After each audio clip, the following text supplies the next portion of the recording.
Inquan jaalachuu miti kumni kudha sadii jee miti sun isaa oni beekanii. Kuni amma Baarxazaar Oromooti. Baarxazaar Oromoo jechuun namoonni na fuudhanii si gaafatan shamarran nama kun kudha sadii olii barreessee qabaa jedhaa jechuudha. ኩላሊት የሰጠውና 4 ዓመት አስታመም ያለው የሚለው ባል አሁን ላይ ተከጃለው ብሎ በቪዲዮ መምጣቱ ተሰምቷል። በትናንት السلام عليكم ورحمة الله وبركاته. وشمار كفون يردوتو تاف كبجمتو اورو شو على استوديو كينيا تري بنيزرا استوديو كينيا تري بنيزرا غا معرف بديونا جتني مو دورتوتا يبكم اكو افر اكو اكو سديف ها مانك استوديو كي يدفني قداني كان فهم بدي افن استوديو كو دي بقدي amma mo ba'aniiru kottu deebiinaan jennaan deebi'ee jala egaa haras video bohaarsa bashannansiisoo akkasina yaaddan beeka warreen muka chaanalii kanatti haarawaa dhuftan jaran kun 13 keessaa tokko ta'aa jechuun barbaada subscribe godhaati shi video kanaaf immoo laayikii 840 akka namni tokko ne raanfanne gara video Isa fide mu kana daa'ima. Isa fide gurba. Daa'ima orba saafid. Daa'ima keetiin anjattee natti kennite. Anin beeku. Inni suma keeti tole? Tole echuma ko. Echuma ke maalete? Naaf loltaniin. Lolinaani mucaa kiyyame. Mucaa keetiin anjattee jirti ishee. Meera fedi. In guddisna ammanet wajjin guddisna. Qabeenya xiqqoo naa kenni. Ofiifuu daa'ima kana daa'ima deebisi daa'ima ormaa. Kanaan immoo na shawwaddee birriin irraa fuudhu. Lakkii kan ormaati mooti kan kooti. Kana daa'ima dhalcheettee birriin irraa fuudhudha. Lakkii kan kooti. Fuudhii deebisi daa'ima ormaa. Eessuma keeti. Dhaqi bakka kireeffattetti deebisi dhaqiti. Bakka itti kireeffattee dhuftetti deebisi. Narratti naqqaatani. Narratti naqqaatani. Sirratti naqqa'e deebi dhaqi. Dhaqgali gali. Kan shaayii ushuma jedhii naa kenni kaamarra koo qaba kan ishee. Eessumni koo faaradha. Faaradha kootu. ilmaan kireeffatamu jalqabe akkanaan hin jenne ilmaan eessumni kee faaraadha. Maaltaati? Dhiisi mannaati. Maanni? Amaluma dubartootaa tokko yeroo ilaalu nan kolfas nan gaddas. Maaltu maal ta'e? Waan na gaddisiise garuu maaltu hin eegalu. Maaltu maal ta'e? Gurbaa tokkotu intala tokko fuudhee yeroo wal fuudhanu intalattiin natti mataa turte.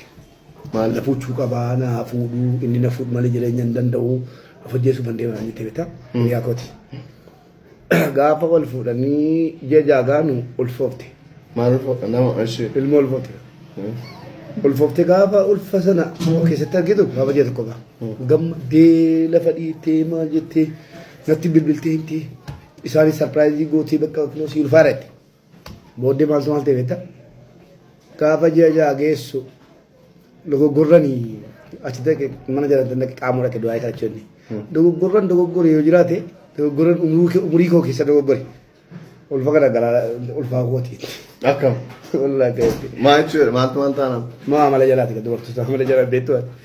Dogoggorran biyya lafaa irratti argan dogoggorre tokko yoo jiraate ulfa kana ulfaa kootiitti. Calluma jenne. Ammas tokko iddoo muktaadhaatti wal lolaniitu. Dogoggorran dogoggorre yoo jiraate umurii koo guututti ammas sittee uumuu kooti moo deebi. Ammas moo? Ammas. Ayyee boo. Ammas takka turtee taadhatee dogoggorran ani koo jetti bare. Dargaggeessa meeqa dhiisee abbaa qabeenyaa meeqa sooressi meeqa tunna kadhatu sibiila deemte ammas deemte. Sibilachuun kuma dogoggoreetti ammas. Filannoon sun dogoggoreetti. Jireenya koo keessa dogoggora sanni gintinaa jetti. Ammas waan jettetti haa ta'u yeroo taa'ee bilaalu jireenyumti biyya lafaa kun wal makataa wayinatti fakkaata dhiisee maan gaafatu miti. Maayinni kun maayinni kun maayinni dhugumaan dubartoonni garuu yeroo jalqabaa jira miti yeroo jaallatanii gaa amma dhaqxanii harka ofii galchattaniitti maraattanii na gadhiisaa na qabaa isa wajjin hin du'a jettanii maaliif jettu maayinni maaliif garuu maaf jarjartu isin Dargaggeessi lafaa dhufaan dubartoota 13,000 ol na fuudhi jedhanii na gaafataniiru jedha. Dargaggeessi kun dhiyeenya kana gara amantaa Islaamaa ka dhufe yoo ta'u, toora miidiyaa hawaasaa irratti dubartoonni 13,000 ol bultiif yookaan haadha warraa na godhu jedhanii na gaafataniiru jedha. Dargaggeessi kun 13,000 keessaa dubartoonni 7 mana dhufanii narratti tumaa turan jechuunis dubbate. Viidiyoo gabaabaa dargaggeessa kanaa dhaggeeffannee walitti deebina. Namoonni na fuudhanii si gaafatan shamarran nama 13,000 olii barreessee qabaa jedhaa jirti. Namoonni kun namoota sanniin keessaa immoo namni 7 haga manaatti dhufee barriinatti kwaa godhanii jechuudha. Sa'aatii kam dhufa beektaa? Salaata subii azaana dhagee ana uffadhee kaa'aa jiru barriitumaa dhagee. Awus billahi mina sheetaan rajim jedhee gisee gamoo. Ani ndom ollaatu dhufeetiin salaataaf deemna akka inaan jedhan see eenyu jennan sagalee durbaa dhagee. Dargaggeessi kun dubartoota 13,000 na gaafatan keessaa 7 mana koo dhufanii mana natti reebaniiru jechuunis dubartoota 13,000 haadha warraa na godhu jedhan keessaa kanneen yeroo subii salaataa dhufanii mana natti haleedan kwaa natti godhanis jiru jedha. Dargaggeessi kun toora miidiyaa hawaasaa irratti dheekkamsa guddaa fi qeequmsa kanneen isa mudataa jiru yoo ta'u, darasaan dhiyeenya kana gara amantaa Islaamaatti dhufe gosa kana akkamitti dubbatee ka jedhus miira yaaddoo fi kanneen haariin ilaalaa jiran jiru. Dargaggeessi dubartoota 13,000 gaafatame kuni seenaa Nabi Yusufiin wal fakkaataa kanneen jedhanis jiru. Seenaa fakkeessaaf gocha shororkeessummaaf nama saaxilu akkanaa dubbachuunis cubbuudha kanneen jedhan jiru. Dubartoota 13,000 oliin haadha warraa yookaan haadha warraa kee godhu jedhanii na gaafataniiru eega jedhee booda dubartoonni miira dheekkamsuuf qeeqaan irra deddeebiin dubbataa jiru. Dargaggeessi kun sababa maalii akkanatti gaafatame ka jedhu hanga yoonaatti wanti ifa ta'e hin jiru. Dubartoota 13,000 gaafatamuun isaa maaliifi ka jedhu dubartoonni mana isaa deemanii barri isaan kwaa godhan namoota 7 jechuunis kaasaa jira. 7 kun hundinuu na fuudhiif natti deemaa turanii jedha. Garuu an hundaaf deebiin deebifne 13,000 barreeffadheen lafaa qabaa jedha. Dargaggeessi lafaa dhufaan dhiyeenya kana gara amantaa Islaamaatti dhufe. Egaa isaan mucaan kun illee waan jiru isinii ibsee isinii himee jira. Ani immoo irratti hin dubbadhe jechaadha. Akkas jedhee dubartoota 13,000 13 miti maaliif 300 miti 13 miti laa 13,000 13,000 377 meeqa jedhe. Allahu ati waggaa dhumti yaadame yoo xiqqaate dubartoota 30 akkasitti yaannaan jechaadha. Nyaaba umrii 15 irraa kaasee ajannu waan dhugaarraa fagaate kun kanarratti immoo yaada kennee jira. Ammas lammaffaa sobee jira. Meemee namoonni tokko kanuma irratti yaada jarri kennan ilaallee kaane meemee deebiin immoo laayivii irratti kenne waliin ilaalla. Namoonni na fuudhanii si gaafatan shamarran nama 13,000 olii barreessee qabaa jedhaa jirti. Namoonni kun namoota sanniin keessaa immoo namni 7 haga manaatti dhufee barriinatti kwaa godhanii jechuudha. ምክንያቱም ዩሱፍ አለይሂ ሰላም ምን ማለት ነው? ይሄ ማለት ትንሽ ማስመሰልም ሳክስም ድንበር ሊሚት ቦርደር የሚባል ነገር የለው። ምን ነው ወንድም ያንተ ይሄን ሁሉ የሴቶች እንባ ጠባቂ ማህበር ውስጥ ነበርክ እንዴ? እንደዛ ራሱ ብትሆን አንተ 13,000 በዚህ እድሜ በየቀኑ አንዳንድ ሴት ብትመጣ ቆጥረ ይቻላል። በየቀኑ አንዳንድ ሰው ራሱ ፍቅር ቢጠይቅ ምን ነው አይደብርም? አይሰቀጥጥም? ድንፍ who are you? ማን አንተ? ነብዩላህ ዩሱፍ ምን አይነት ዘመን ውስጥ ነው ያለነው? ግን ኧረ ዲናችንንም ትውልዱንም አታንቋሽሹ እባካችሁ። ሚዲያም ለእይታ ምናምን ብላችሁ እንደዚህ አይነት የወረደ አይዲያን አታቅርቡ። የምሬን ነው ብላችሁ በኔቲን ኦካላይ ቪዳን ዋዱባና ዮካሞ አኔ ዮካሞ ተነርቅቷት ማን ያስራ ኩናን ወንዲ ሳንዩ ባሱ ደንዳ ማሊፍ ወነ ኪሲ ባደ ጀረሙ ተኮ እንጅራን ሐቃ ዱበደ ከዛ በኋላ ዋን ኢሳን ጀለላ ዱና ወያን ሲጀመር ኢሳን ዋዱ ኪሲ በየቹራ ወላሂ ዱና ወይ ወራስ ከሳ ኩና ረጋ ዱና ወያ ወኒ ወሪ ኢሳን ኪጂ ባናን አንጀተን ሲጀመር እነማ አማኔ ዋ ኤርጉን ጀለ ገሩ ኤኖ ሙሐመድ ጀዳስን አልጀዚራ Muhammad jedha silama jetto bolesso so agartu Muhammad jedha silama jetto kabaji Muhammad jedhi male arge Muhammad ayye so barbade ani tagila dubbadu chakasa jira koyande mame koyande targa ga mame Yaadammatu kun. Naman narra dawwalaa jira. Naman narra dawwalaa jira. Yoo ani akkas gochuu nama danda'u. Ani si jammar kijibaadha hundi naan jettan tokko illee hin jiru. Haqa yoo baase koy amma isinumaan wal mari'adda. Waan kana akka jiru yoo isini gayyaase. Waan kana yoo akka jiru isini gayyaase. Ummanni sun osoo ani akka miidiyaa gadhiise wanna kana ummanni sun akkam jedha. Si jammar wanta isin naa hubannee jira. Shamarran biyya alaa jirtu. Sila ani osoo ta'e irraa osoo rabbiin sodaachuu baadde irraa birrii si fuudha jedheeni irraa birrii nyaadhee sila haftaamii ture garuu jecha san irraa of qabee hin barbaadu jedhaani ture jecha jedhu ammallee namni jaartee fuudhu sabrii barbaachisaa si jammar qoy wanna ani haasa'e miidiyaa san irratti viidiyoo guutuu dhaggeeffadha kan deemaatiin maal haasa'e jedhaati namni sharriidhaaf bakka xiqqoo mureetiin deemee possate maal godhuuf akkanatti wanni wal goona obboleewwan akka gaaffii si gaafadhu dhiisaa salaamu alaikum isaa na dhagaa jirta miira keessaallee ba'ii tasgabbaa'ii waan miidiyaan jettu osoo hin taane akka nama tokkootti miidiyaa yaada kennachuu mirga guutuu qaba siqeequu kijiba siin jechuu sirrii miti siin jechuu mirga guutuu qaba sirba dhaqanii qolennoo isatan jetti Oromoon erga miidiyaa irratti yaada kee ibsatte namuu mirga yaada isaa ibsachuu guutuu akka qabu hubachuu danda'u qabda obboleessa kiyya freedom of expression miira namni yookaan ammoo waan tokko jechuudha waan isaaf hin taane fakkeenyaaf shamara 300 jechuu dandeessa shamara 400 jechuu dandeessa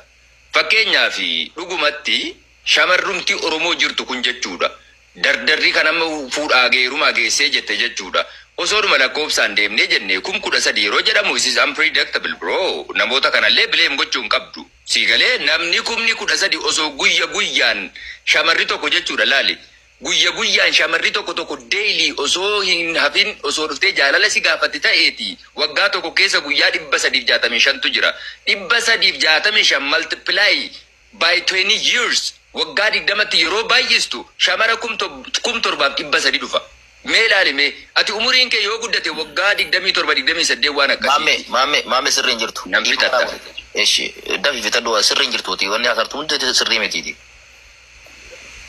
kiyya sirrii ta'uu dide hayyee dhiiseera gaaf dubbadhu hayyeeti. Habibi kiyya shi maaltu maal ta'e beektu maammee nama kaleessa miira keessa galee akka malee dubbatee ture obboleessa kiyya isaa irratti. Ilaalamma warri ajandaa kanaan olii gad deemaaru warra jaartii tokko dhabeetu obboleessa keetti inaafaara wanni kun inaafaara wanni biraa takkan jiru. Ilaal fakkeenya obboleessi keenya maammeen baarakallahu fi 400 fi meeqaa ol qaba hordoftoota 400 ol.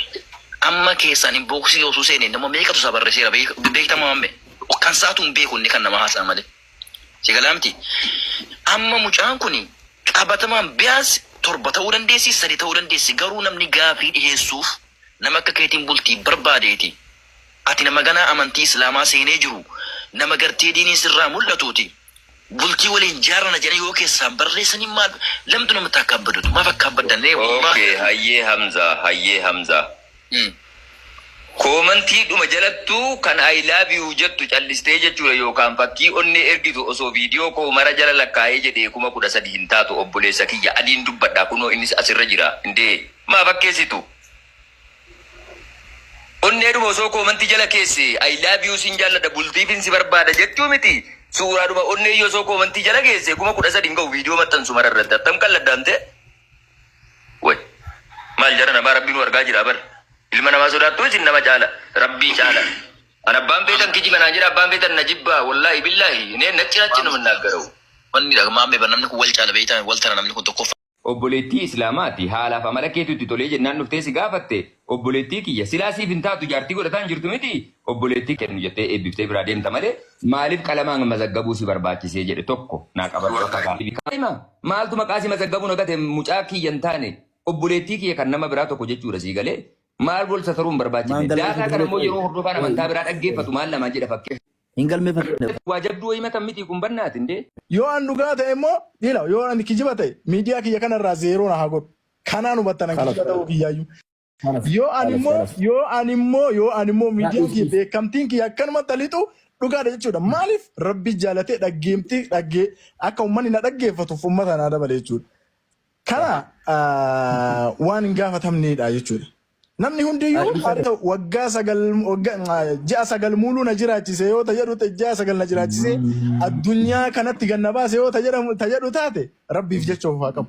Yoo rabbiif jecha of hin qabu jedhe rabbiin hin danda'a bi'iznillaahi ta'ala arraba isaa keessatti haa kutu yookaan haasa'u haa dhadhabu.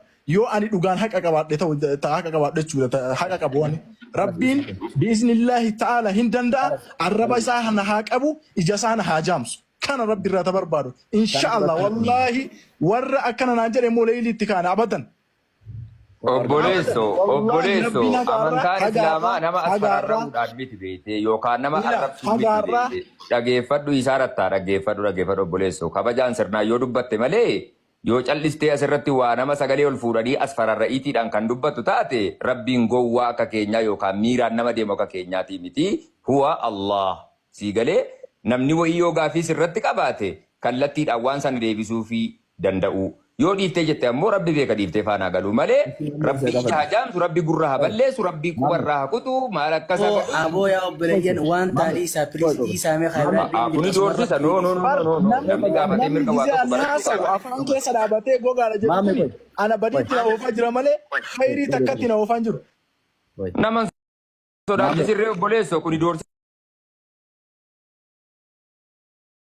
Dhugaa dubbachuuf ana asirratti maal jedha beektu lama sobaa jira maaliif tokko 10,013 jedhe tokko immoo aan dhugumaa jedhaa jira nan baasaa jedhaa jira laa soba bahamoo maaltu ba'a inni amantuu isin mimi 10,013 akka ati keessa jirta jechaadha. Dubartoonni kana mimi deebi'eeffadhaa malee gaano akka tokko dhorkaa badeera kan isaa gargaaru immoo jiran argitan wayii. Isa kana irratti kan dubbannu maal jenna jechuun soba ija qabu beektu miti. ኩላሊት የሰጠውና 4 ዓመት አስታመም ያለው የሚለው ባል አሁን ላይ ተክጃለው ብሎ በቪዲዮ መምጣቱ ተሰምቷል። በትናንትናው ዕለት ሰይፉ ሾው ላይ የቀረበችው አንዲት ግለሰብም ስለ ባሏ መናገሯንና ኩላሊት እንደሰጣት እንደዚሁም በነፃ ሲያመላልሳት እንደነበር ተናግራ አሁን ላይ ተጋብተው እየኖሩ እንደሆነ ገልጻ እንደነበር ይታወቃል። አሁን ላይ ታዲያ ይህ ግለሰብም በቪዲዮ ወጥቶ ከባድ የተባለ ችግር ውስጥ ላይ ኩላሊቴን ሰጥቻትም አሁን ላይ ተለያይተናል ክዳኛለች የሚል ይዘት ያለው ቪዲዮ ማሰራጨቱን ተመልክቻለሁ። በዚህ ጉዳይ ላይ እናንተም አይታችሁ ሐሳባችሁን ስጡበትም namni kuni taaksii raayidii hojjeta ture achumaan isii deddeebisa ture isii kanuma keessa wal baranii rakkina si argee kulaalitii kenneef gabaabinumaan isiniif ibsaa jira jechaadha. Kilaasii isaa tokko kenneef achumaan atuma jedhan wal fuudhanii wajjin jiraachuu jalqabanii achumaan akkas godhee warraa hambise nakaaddee jedhaa jira. Mucattiin nakaaddee haati manaa koo nakaaddee jedhaa jira. Wanta akkasii dhagahamaa jira. Egaa viidiyoon raaf qabadee fi kana fakkaata asinitti bohaarsa isin gammachiisee yaada. Hamma viidiyoo kabiraatiin walitti deebinutti oroo sha'u.